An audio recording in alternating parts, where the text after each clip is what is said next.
श्री स्वामी समर्थ. मी मंदाकिनी पाटील. माझ्या होममेड रेसिपीमध्ये तुमचं खूप खूप स्वागत. बघा, मी आज ही आपले वाटाणे असताना त्या वाटाणे आणि रवा याच्यापासून हे इडल्या तयार केलेल्या आहे. बघा किती छान फुललेले आहे. तर हे बघा, खूप छान फुललेल्या आहे या इडल्या. या कशा तयार केल्या, काय केल्या ते मी तुम्हाला दाखवते.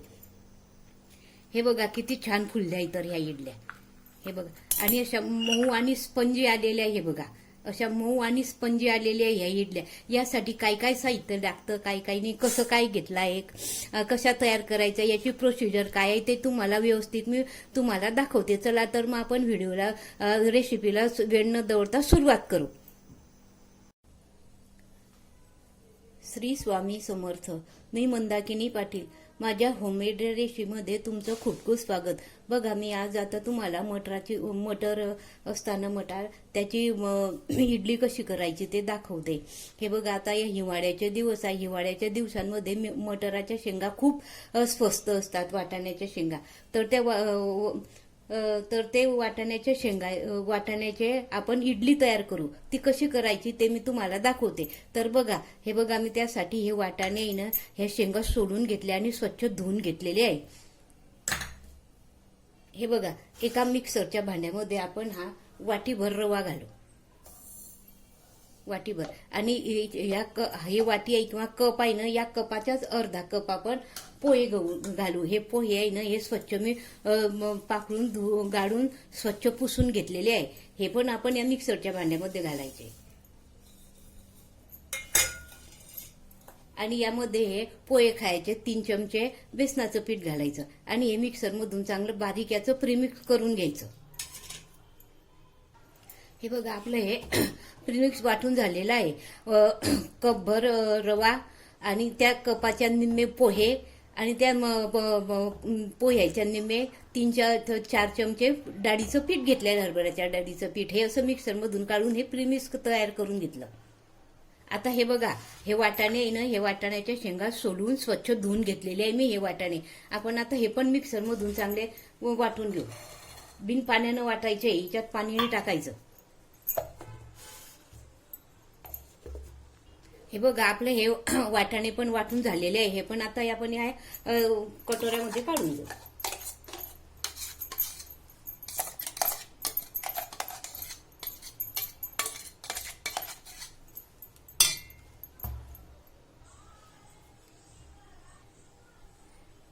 हे बघा, यामध्ये आपण हे वाटीभर दही घालायचं.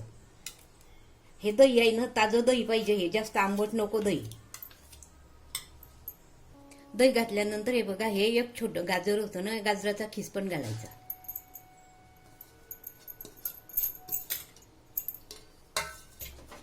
आणि हा एक मीडियम आकाराचा कांदा आहे ना, हा कांदा पण घालायचा. यात तुम्हाला आवडेल त्या भाज्या घालू शकता तुम्ही. आणि हे चांगलं असं मिक्स करायचं.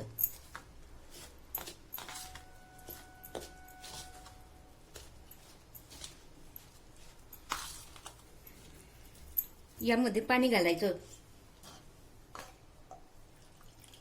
हे बघा, हे कपभर पाणी घेतलं. हे कपभर पाणी घेतलंय. हे अर्धा कप पाणी टाकते मी याच्यामध्ये. बघा,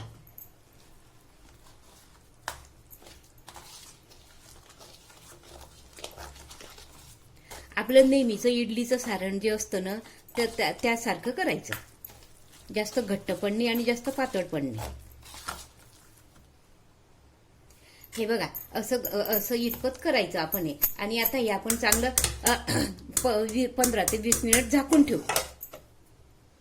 आपलं ते सारण झाकून ठेवलेलं आहे. तोपर्यंत आपण इडली बरोबर खायला चटणी करून घेऊ. बघा, त्यासाठी मी हे शेंगदाणे भाजलेले आहे, ओलं खोबरं घेतलेलं आहे, 2-3 लसणाच्या खापा घेतलेल्या आहे आणि हे हिरवी मिरची घेतलेली आहे. आणि त्यामध्ये ही भरपूर कोथिंबीर घ्यायची आणि हे मिक्सरमधून काढून घेऊ.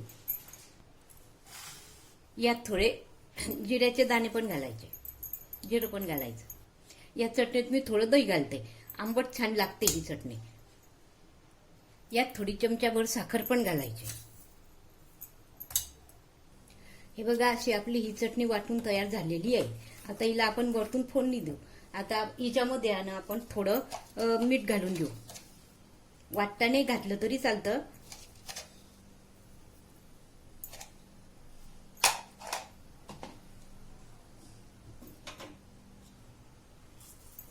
जिरं, मोहरी आणि कढीपत्ता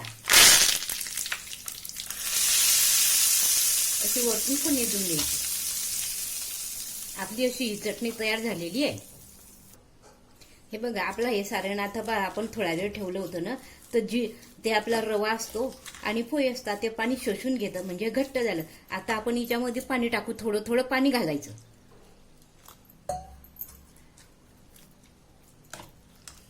थोडं थोडं पाणी घालत हे हलवायचं, असं मिक्स करायचं छान एकाच दिशेने. तुम्हाला हे जर आंबट पाहिजे असतं तर यात लिंबू पण पिळायचं किंवा सायट्रिक ऍसिड असतं ना, ते दाणे टाकायचे थोडेफार, आंबट पाहिजे असलं तर. असं घट्ट ठेवायचं हे इतपत. आपण इडलीचं पण असंच घट्ट ठेवतो. आणि आता शेवटी तिच्यामध्ये आपण इनोची एक पुडी घालायची, चवीनुसार मीठ घालायचं.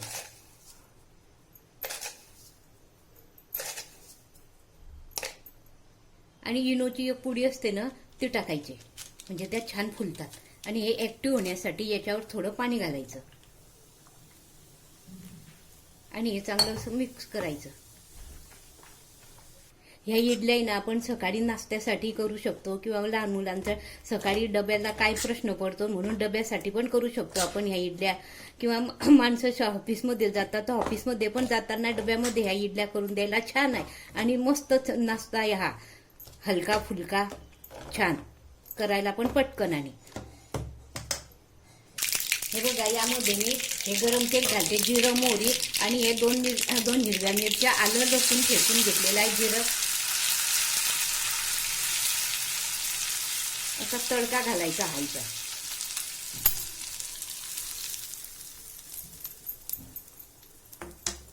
आणि हे मिक्स करायचं.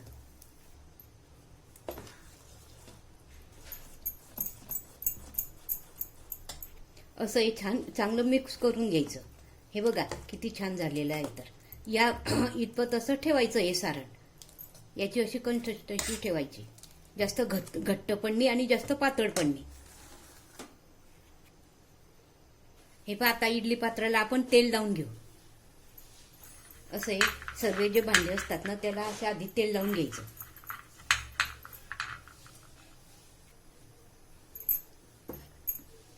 आणि हे इडली पात्रामध्ये असं ठेवायचं, जास्त भरून नाही ठेवायचं कारण ह्या फुलतात ना, म्हणून एक एक चमचा टाकायचं.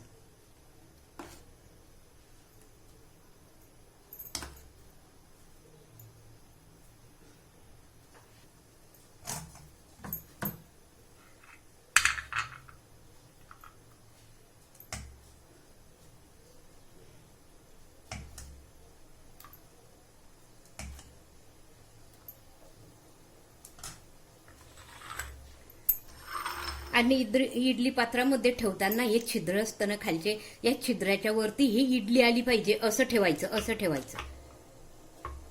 हे ठेवायचं, म्हणजे याची जी वाफ असते ना ती बरोबर अशी निघून जाते ना, खालची इडली गचगच होत नाही. हे बघा, गॅस पेटवून मी हे इडली पात्र ठेवलेलं होतं, त्या आधीच पाणी टाकून ठेवलेलं होतं. त्यामध्ये आपण आता हे इडली ठेवायची होती. असे आपले सगळे भांडे लावून झाल्यानंतर वरतून असं झाकण लावून द्यायचं आणि जवळजवळ 8 ते 10 मिनिट हे होऊ द्यायचे. हे बघा, आपली इडली कशी छान सुंदर फुललेली आहे, झालेली आहे. आता 8 ते 10 मिनिट झाले, आपली इडली छान झालेली आहे. आता आपण हिला गॅस बंद करून हिच्यातून एक एक डिश काढून घेऊ. हे बघा, अशी आपण आता हे चमच्याने अशी इथून काढून घ्यायची.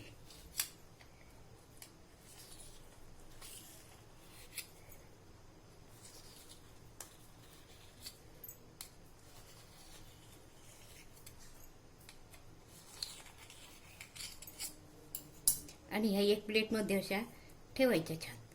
हे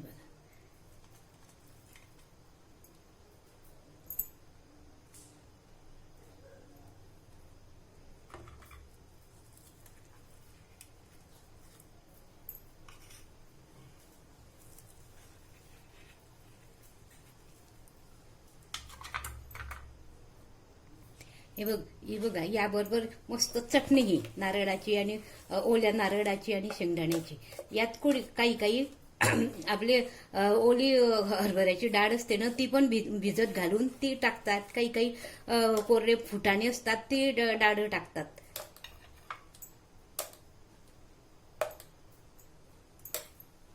हे बघा मस्त आपली ही वाटाण्याच्या इडली आणि चटणी मस्त ही डिश तयार झालेली आहे. बघा तुम्हाला माझी ही रेसिपी आवडल्यास लाईक करा, शेअर करा, सबस्क्राईब करा. धन्यवाद. आणि माझे असे नवीन नवीन व्हिडिओ पाहायला माझं चॅनल नेहमी बघत जा आणि कमेंट करायला विसरू नका.